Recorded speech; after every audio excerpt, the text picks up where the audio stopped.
1,000 years ago, before the world was carved into empires, before Spain raised its banners over the New World, a single wooden ship cut through the icy waters of the North Atlantic. Its crew were not conquistadors, but seafarers, traders, warriors, storytellers, men and women whose legends would echo through centuries. They were Vikings, and they, not Christopher Columbus, were the first Europeans to set foot on the shores of North America. This is the story history forgot, the saga of Leif Erikson, the man who sailed to a place he called Vinland, 5 centuries before Columbus ever left Spain. We all grew up with the same story. In 1492, Columbus sailed the ocean blue. According to school books, this Italian explorer, backed by Spain, discovered America. His voyage marked the dawn of a new age. But here's the problem. America had already been discovered, not just by the millions of indigenous people who had lived there for thousands of years, not just by ancient seafarers who might have crossed oceans before recorded history, but by Europeans, Vikings, who had reached its shores around the year 1000 AD. So why didn't we learn that in school? Why do we celebrate Columbus Day, but not Leif Erikson Day? The answer has less to do with history and more to do with politics. When Columbus returned from his first voyage, Spain was at the height of its power. The Spanish crown was eager to frame his journey as the discovery of a new world, even though he never actually set foot on the mainland of North America. His arrival in the Caribbean marked the beginning of European colonization, conquest, and an age of empires. And Spain wrote the history books. Meanwhile, Norse voyages, which had happened 500 years earlier, were tucked away in medieval Icelandic manuscripts, written in Old Norse, and largely ignored by the rest of Europe. For centuries, they were dismissed as legends until evidence began to surface.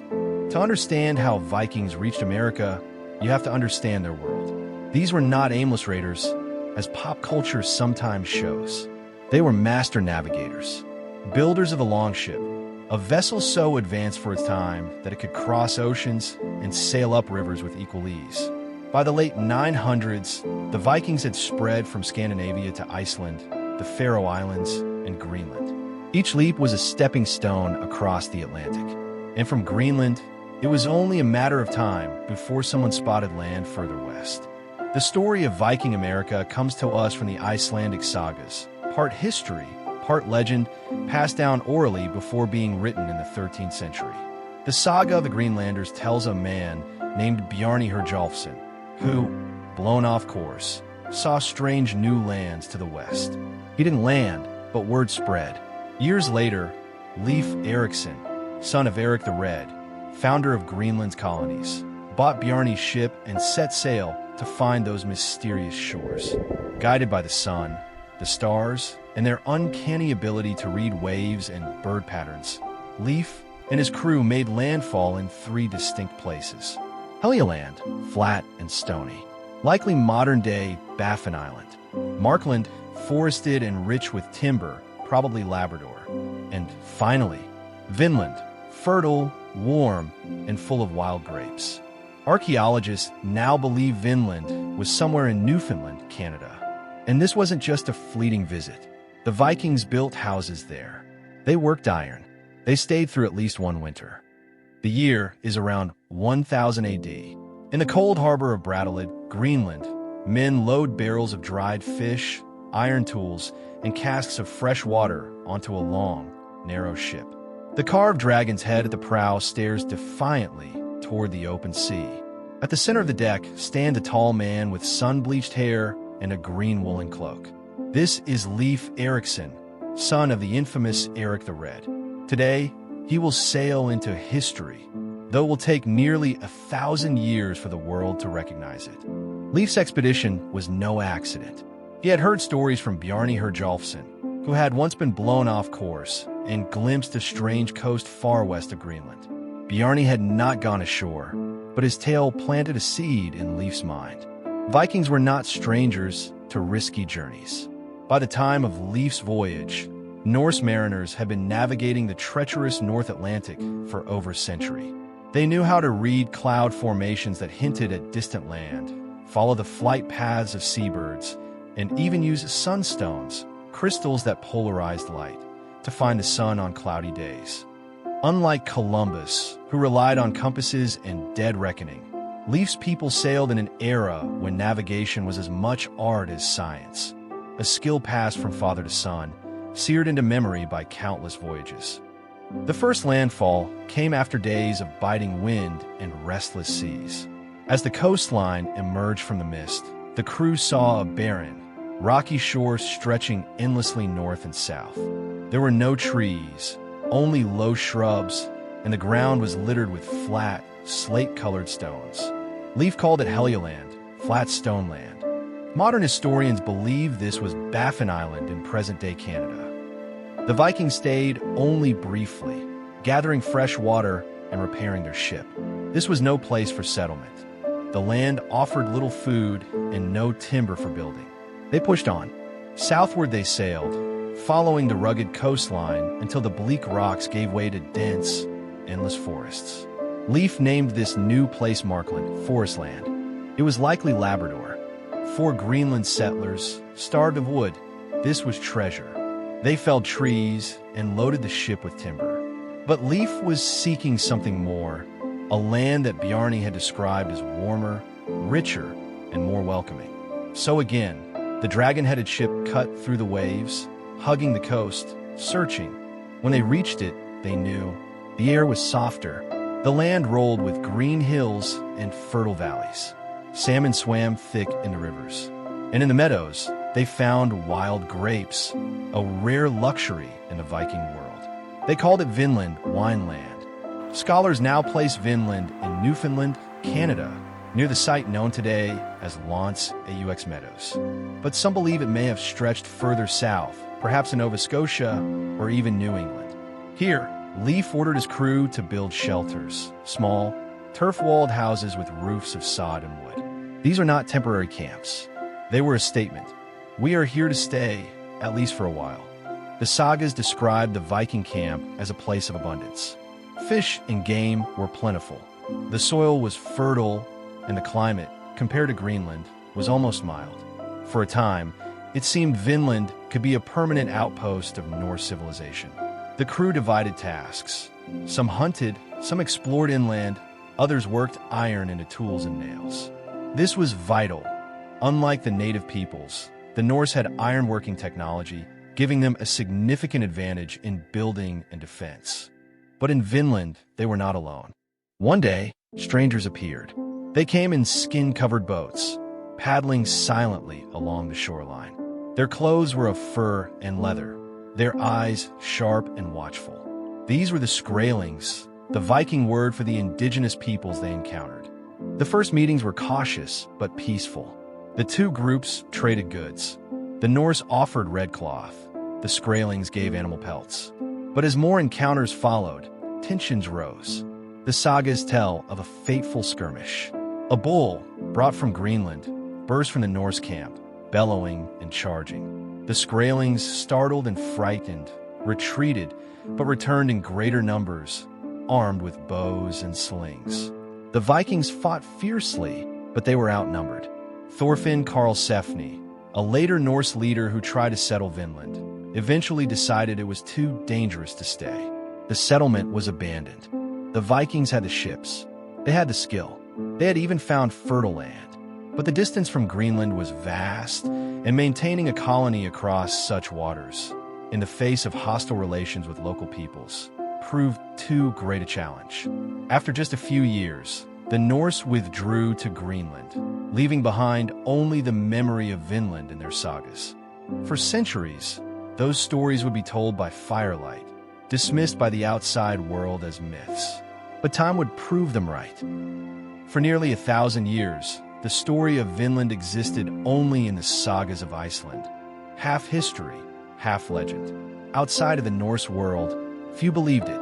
Even in Scandinavia, many thought it was simply a romantic tale about an imaginary Western paradise. But sometimes, legends are just history waiting for proof. In the early 1960s, on the far northern tip of Newfoundland, A Norwegian explorer and his archaeologist wife stumbled upon something extraordinary, something that would forever change the way we talk about the discovery of America. His name was Helge Ingstad. He was not a typical historian. Before turning to exploration, he had been a lawyer, a trapper in the Canadian Arctic, and a governor in Greenland. But his heart belonged to the mystery of the sagas. The text spoke of a land beyond Greenland, rich in timber and game. Helga believed it was real, and that its ruins might still exist, hidden somewhere along the Canadian coast. Locals told him of an old site called Lance Aux Meadows, where strange grassy mounds dotted the shoreline.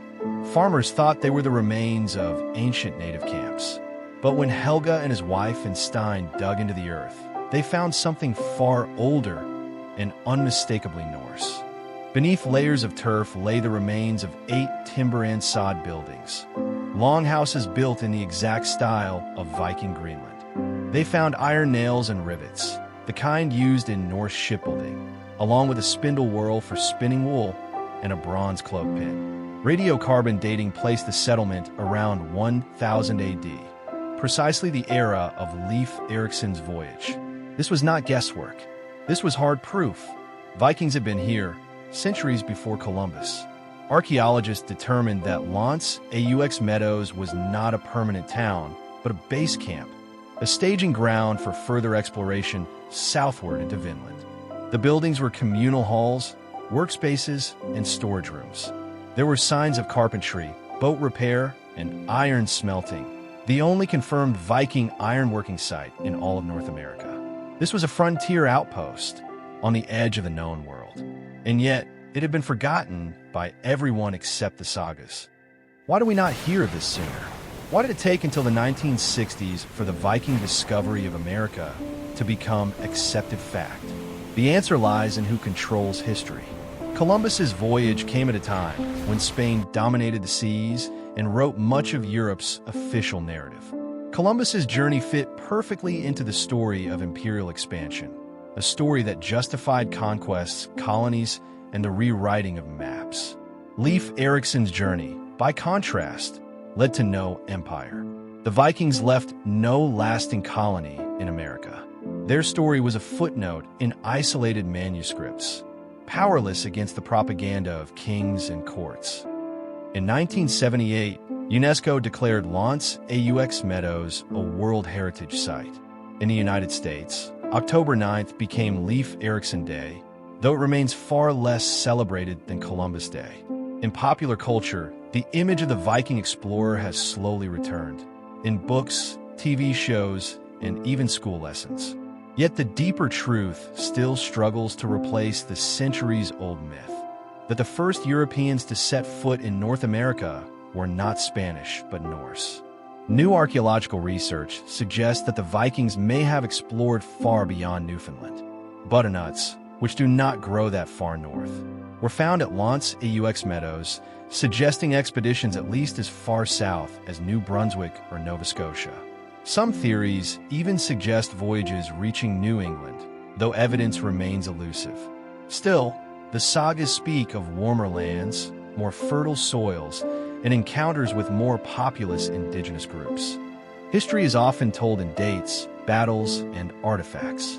But behind every journey are people, flesh and blood, with dreams, grudges, and fears. The Viking discovery of America was not the work of nameless sailors, but of a handful of extraordinary men and women, whose lives still echo across the North Atlantic. Leif was not born to be a hero. He was the son of Eric the Red, a man exiled from Norway for murder, then exiled from Iceland for the same crime. Eric carved out a home in Greenland, naming it Greenland, in a stroke of marketing genius to lure settlers. Growing up in Eric's household meant learning to survive on the edge of the known world. Leif inherited his father's courage, but not his recklessness. He was more measured, more diplomatic, traits that would serve him well on his voyage. He listened to Bjarni Herjolfsson's tale of a strange western land with quiet intensity. Where others dismissed it, Leif saw opportunity. And in the year 1000, he took Bjarni's ship and set out to see if the story was true. Bjarni was no would-be explorer. His voyage west happened by accident. Sailing from Iceland to Greenland, he was blown off course for days. He saw land unlike any he knew, forested with gentle hills, but he never went ashore. Some call him cautious, others a coward. But without Bjarne's detour, Leif might never have known Vinland existed. If Leif was the discoverer, Thorfinn Karlsefni was the dreamer. Years after Leif's return, Thorfinn set out not just to visit Vinland, but to build a colony there. He brought 160 people, livestock, tools, and the hope of a new Norse homeland. For a while, the colony thrived. The soil was fertile, the rivers teemed with fish. But tensions with the indigenous Skrælings grew.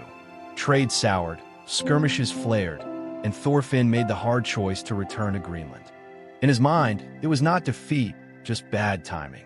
But in history's eyes, it was the end of Norse America. If we follow the archaeological breadcrumbs, the most famous proof of Vikings in America is the site known as Lance aux Meadows, located at the northern tip of Newfoundland, Canada.